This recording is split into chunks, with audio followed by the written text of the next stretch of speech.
All right, now here is a game coming off my explanation of Risk, or prototyping Risk. Now here's a game that would be a lot easier. Asteroids. All right, now this is the arena I like because it'll seem just darn simple. Okay, so you've got what? You've got a ship, right? This little guy can spin around, do all sorts of stuff. That's going to definitely be class, right? That's going to be a player class or something like that. In fact, why not just go ahead and call it a ship class, right? Because that's what it is. Okay, and you've got another type of class that seems pretty obvious, right? Our actual asteroids. Trying to do them over here, right? Asteroids. Okay, that's two easy classes to come up with. And then in terms of what what properties you've got in here, speed could be one of them. You've got your basically your x and y directions. These don't really change in asteroids. Let's scoot this down a little bit. If you were to go and watch a YouTube video, which I just did on the old gameplay of Asteroids, they just simply don't change. So, for example, let's suppose this guy is going up like this, okay? So that means, on the Y, so we're just adding whatever, let's say 3. On the X, we're subtracting 2, okay? So, he's going in that direction, and he gets up to here, right? And then what happens? We come back down here, and this guy reappears. Oh, I tried to redraw him. That didn't work. But he's still going the same way, okay? So we're still adding onto the Y, plus 3 again, X minus 2. And the only thing that changed is we just temporarily took them from the top of the screen down to the very bottom of the screen. So, in this case, we're basically just testing, if, and we would essentially just go through all the children, so we'd say something like for asteroid, let's just say asteroid in, self dot children. Running into stuff here. Let's see. Self.children. You get the point. If a particular one of them was over, let's just say y is less than, or maybe, what are we adding to the y here? Yeah, greater than the screen height, screen height. Then you make that shift. Okay, so then you just take that guy and you say, okay, no, never mind. You were too high on that. Now you're gonna too high. Most of you. It equals y equals 0, and and then everything else stays the same, right? So you just temporarily change over here. As for the ship, move this around a little bit. All right, so yeah, the ship, then this comes down to kind of gestures. What are we gonna do, gesture-wise, to control this thing? And let's assume this is an iPad app. We're not using any sort of Bluetooth controller or anything like that. You got to rotate. That's a big part of Asteroids is rotating. Okay, so fortunately there is a nice rotation gesture recognizer, where basically you plunk your fingers down. Here's the 2 fingers, right? And you can spin, okay?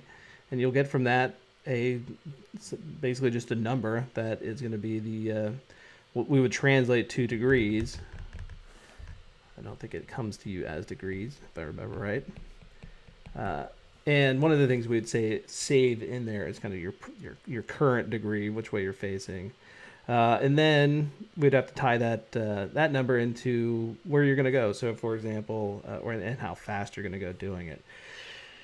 And that's where things kind of get interesting. Is how do we speed up and slow down the ship. And which one thing you could do is just basically anytime you're not doing a rotation gesture, then let's say you plunk your finger down, right, and you start, let's say, just moving it out from that initial point. Okay, so I'm going to try to imagine I'm doing that right now, right?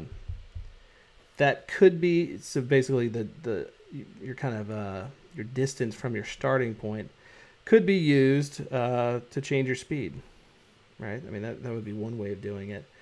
And then, of course, the way that you're facing is always, that always determines the way that the direction that you're going, essentially. So then really this just kind of comes down to how do we adjust the speed? So kind of any way that you're moving, or your finger, you can use to reset how fast you're going. And I think that's one of those things that you'd obviously have to play with while you're coding it and see if that naturally kind of makes sense for this particular game. But I think that would actually go pretty well. And then, of course, you could set up a tap gesture to, tap to fire, something like that. Yeah, tap to fire. Let's just say tap to fire, right?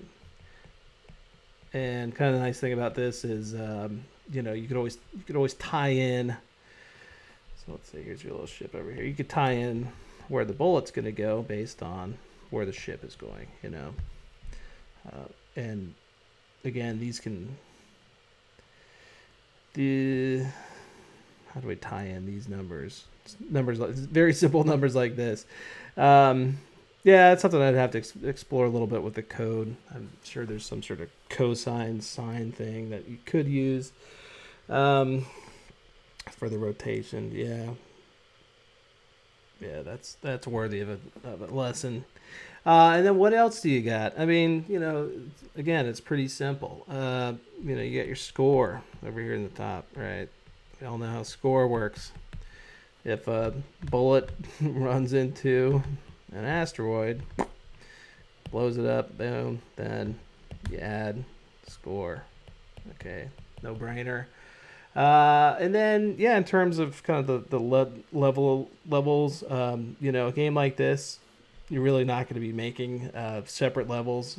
So essentially, you're going to be doing everything really basically in your game scene class, or as I believe it's been renamed, just scene class, where you don't need to make more than one scene. It's just basically a black background, and what changes from level to level is just really just kind of number of here, little symbol for asteroid, number of asteroids. How and I guess you could also change the number of change the maybe the max speed on them over time as well. I can't actually remember if Asteroids does that. If the speed goes up, I would imagine it does. But again, that's something that's gonna so based on what kind of level you've made it to, really that's just a number. So if level equals 3, then maybe you add a little bit more into your asteroid class for that. So again, there's that speed kind of, maybe that's more of like a speed multiplier, so when you're and this would be random too, so when you generate a new asteroid, this number here and this number here, they're going to be kind of randomly generated, and you probably start with kind of a base range, 0 through 3, but then you could make a speed multiplier contingent on the level itself. And so number of asteroids to kind of generate, then you got the number of asteroids that need to be, well, I guess it's actually just the same number. I was going to say the number of asteroids that need to be destroyed, but isn't that basically the same thing in asteroids? So this would be a good lesson for me to teach, and I think I'm going to have to now, because now that I've gone ahead and said that, put it here, bueno tutorial. That would be a perfect one to get on screen, especially since I wouldn't have to do that much artwork for it. All right, that'll do it for this prototyping lesson. Oh, and by the way, just be sure you are watching me on the Cartoon Smart TV app, so you always see what is the newest and coolest that we got going on. And all the recent lessons are going to be free, at least for time being.